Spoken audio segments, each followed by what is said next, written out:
अगर Israel Iran जंग होती है तो पाकिस्तान में इसके जो असरात हैं डेफिनेटली वो यहाँ पर भी आएंगे। अब ऐसे हालात में जब हम देख रहे हैं कि कौमी सतह पर इत्तेफाक व इत्तेहाद की ज़रूरत है, हमारे यहाँ पर जो पॉलिटिकल टेम्परेचर है वो शदीद होता जा रहा है दिन ब दिन। अब सवाल ये कि ईरान के इजराइल पर हमले के पाकिस्तान पर किस हद तक असरात होंगे। इस ईरान कशीदगी के बाद हम मिडल ईस्ट में क्या हालात बनते हुए देख रहे हैं और इसके रिपरकशंस किस हद तक हो सकते हैं। डिस्कशन का आगाज़ करते हैं। मैं पैनलिस्ट का तारुफ करवा देती हूँ। एहतशामुल हक साहब हैं हमारे साथ, ज़ाहिर शाह शिराजी हैं, शहजादा जुल्फ़िकार साहब, हमाद रोहेला ने भी हमें ज्वाइन किया है। आप तमाम का बेहद शुक्रिया। एहतशाम साहब, सारी सिचुएशन आपके सामने, इसके रिपरकशंस किस हद तक होंगे, किस तरह से देख रहे हैं आप?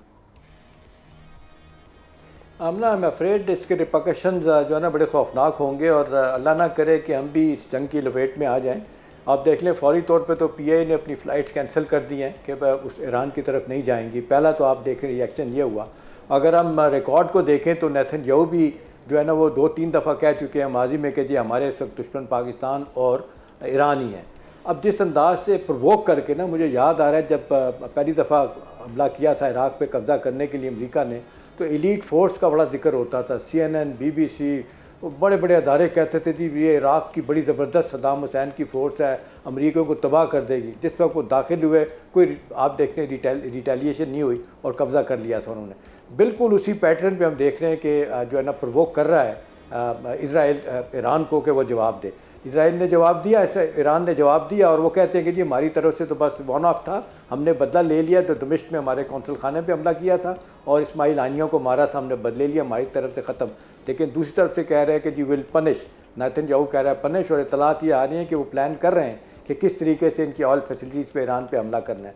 तो ये लगता है ये इतना बड़ा जब तक कोई मेजर एफर्ट नहीं होता डिप्लोमेटिक लेवल पे, तो ये मामला मुझे लगता है सीरियस होगा। और दूसरा आप देख लें कि 124 ममालिक ने भी हालिया जनरल असम्बली के इजलास में करारदाद मंजूर की आमना वहाँ पे न्यूयॉर्क में कि जंग बंदी की जाए, लेकिन बंद नहीं हुई। अभी देख लें कि अमेरिका ओपनली सपोर्ट कर रहा है। आज बरतानिया के प्राइम मिनिस्टर ने सपोर्ट किया, जर्मनी ने सपोर्ट किया।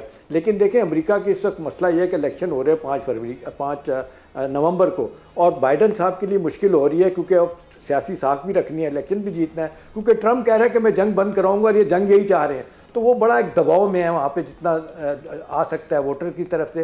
लिहाजा आप देख लें कि जो 25 मिनट की गुफ्तगू नेतन्याहू से बाइडन की हुई है, उसमें वो ये कह रहे हैं कि जी अगर ईरान पे हमला किया आपने तो हम डायरेक्ट इसमें नहीं आएंगे, हम आपकी सपोर्ट नहीं करेंगे। ये तो दिखाने के लिए, लेकिन अंदर से तो पूरी सपोर्ट मिल रही है।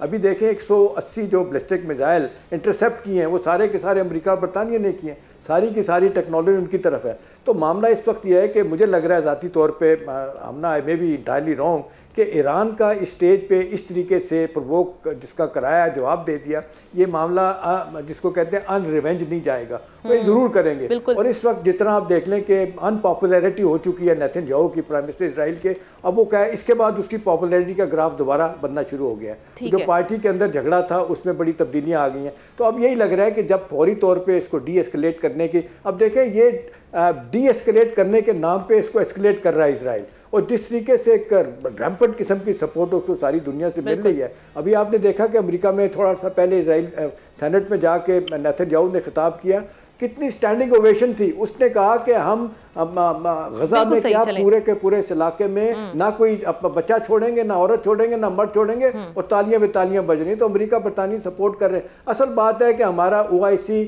और अरब लीग लेवल पे कुछ नहीं हो रहा, और खुदा ना खास्ता ये कॉन्फ्लिक्ट वाइडर चक्कर में जाता है। तो मेरा ख्याल हमारे मिडिल ईस्ट के ममालिक जो खामोश बैठे हैं उनके भी मसला है, हमारे लिए सबसे ज्यादा मसला है कि हमें हम देख रहे हैं ना, तुर्की ने ये इनकी जंग होती है तो हम फंसेंगे। जी हाँ, हमारे लिए मुश्किल। सब्सक्राइब करें और बेल दबाएं ताकि कोई खबर रह न जाए।